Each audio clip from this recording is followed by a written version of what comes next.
What's up, guys? So I got about 10 minutes before class starts, and I figured why not make a quick video, quick impromptu video. My internet's down, so just gonna kind of go off the top and see what we can come up with.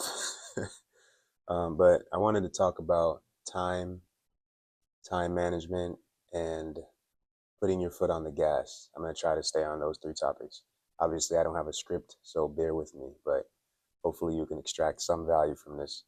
Um, so a lot of us do know what we need to do. We have goals, we have ambitions. However, we think we have a lot more time than we do.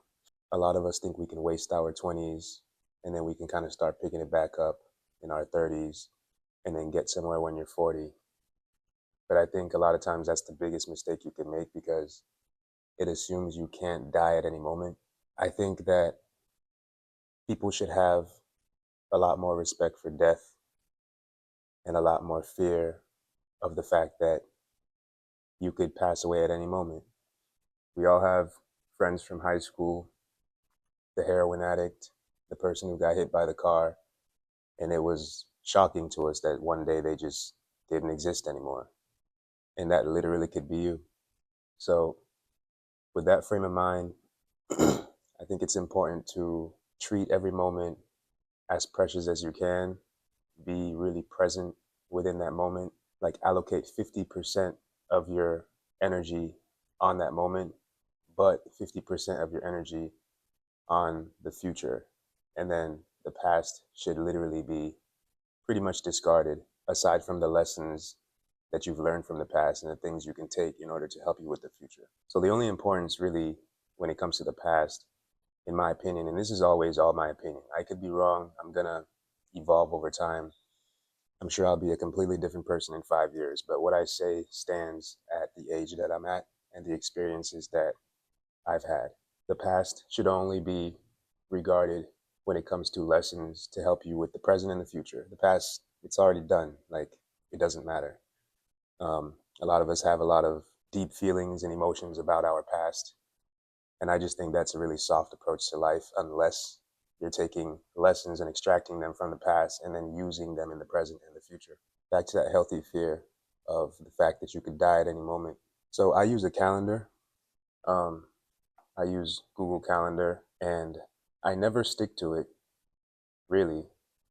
Um, on the days that I do stick to it, it feels the best, but I make it so difficult to stick to that there's probably no way I'm going to stick to it. I mean, I try my best to stick to it, but it just doesn't happen most days.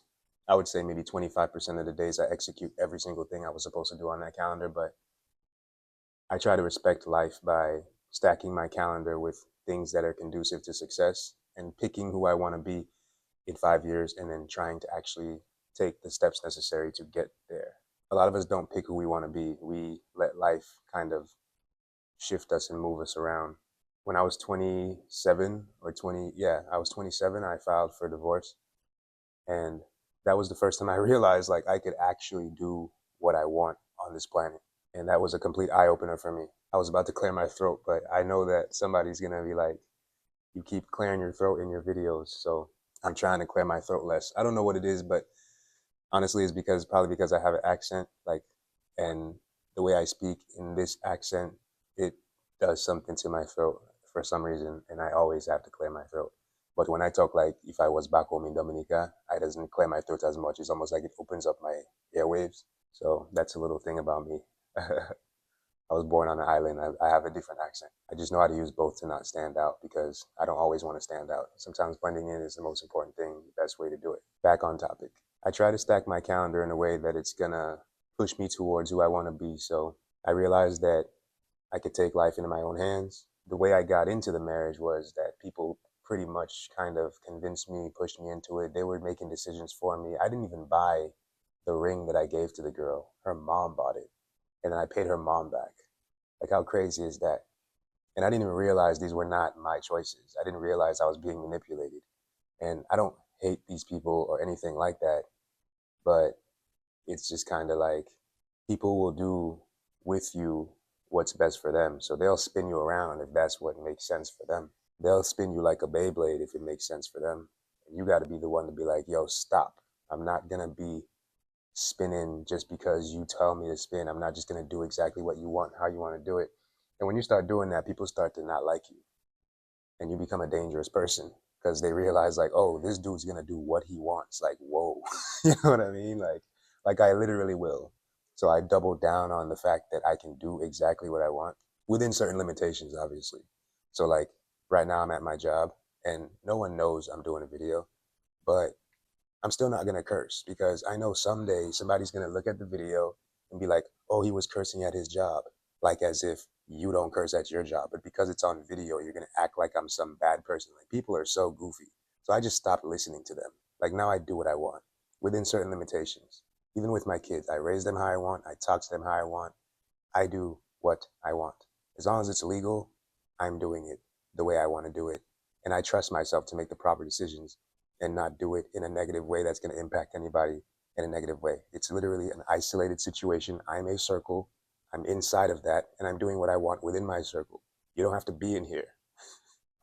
I think it's important for us to create our calendar every day and fill it with things that are conducive to success. At least the calendar tells you who you are and who you're choosing to be.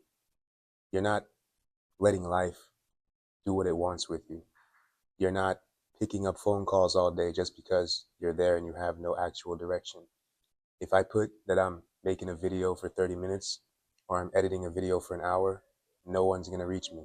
I'm not picking up the call because I'm doing what I want to do within my circle. I'm doing what's going to push me towards success. My calendar also helps with time management and seeing exactly how much time everything takes. For example, a lot of people think a 9 to 5 is 8 hours, but it's really like 10 because you need an hour to get ready for work. And then when you come home, you need an hour to decompress, unwind in order to be able to do something else. You probably need to eat when you get home. You probably need to eat before you go to work, prep your lunch. A 9 to 5 is not 8 hours, it's 10 or 11.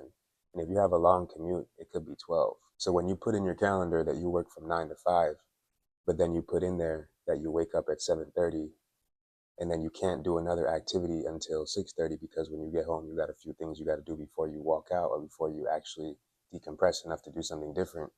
You see that you're actually giving away 10 or 11 hours of your day. And really, if you don't love your job, that's not a way to live. I mean, it's crippling to have to do something you don't want to do for 10 or 11 hours. It's soul sucking. And then you start feeling sorry for yourself. And then you can't do things like go to the gym. You can't be happy with your spouse or your partner. Now you're literally thinking about, damn, I just got off work. Like you literally just got off work at 5:30, you walk in the house, you do a couple of things, you watch TV for a little bit and waste your time. And then you start to think, dang, I got to go back to work and wake up at 7 again tomorrow and do that for another 4 days. And then you tell yourself that you don't have the energy to try to build something on the side or try to do something about it, try to create a side hustle. People who work 9 to 5s, they really don't have time. It's important to get something else going to kind of fill your spirit too, because a lot of us don't love what we do. I'm in a really lucky situation where I love what I do and I wouldn't do it for free, but I would do it for a lot less. This is probably the one job I could probably do until I die and be happy to go to work. Or I wouldn't say happy to go to work because it's not like I'm excited to go to work every day. It's a good feeling to not mind going in. Like, it's cool. I like being here. Like, I don't mind going in today. I think there's so much value in that. And I hold that so precious and near and dear to my heart. And I like my job and I'm still trying to do other things on the side. I still have other side hustles aside from this even. I still have big aspiration. And to touch on the other topic I wanted to talk about, putting your foot on the gas. It's important to put your foot on the gas, not when your back's against the wall, not when you hate your job. Puts their foot on the gas while they're in a good situation, will end up in a better situation, and they won't even give the good situation a chance to crumble. Because sometimes you're in a good situation and it crumbles, but you didn't see that coming. While you're in a good situation and you have something positive going for yourself, it's important to build other things on the side. That way, if that good situation ever becomes a bad situation, you have something else that you could go to. I think it's an important approach.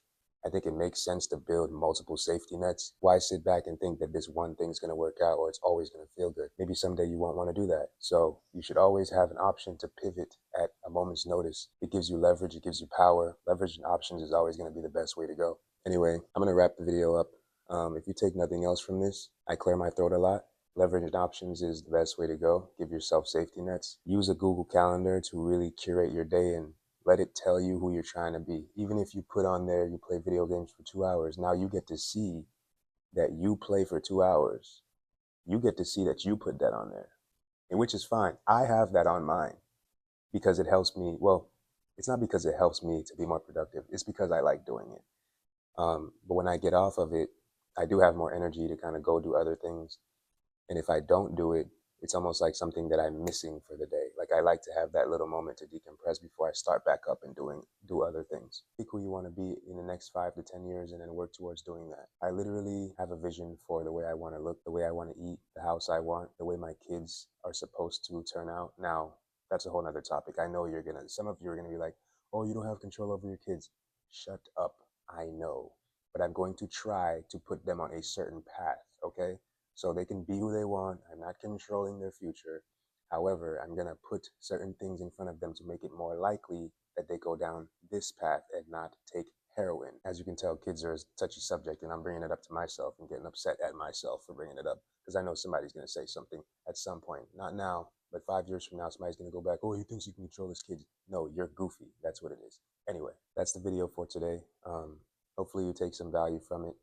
Always remember, as long as you take any kind of value, extract any kind of lesson from what I say, I'm cool with it. If I help 2 people, I'm literally good with it. And I'm going to because I have a son and a daughter.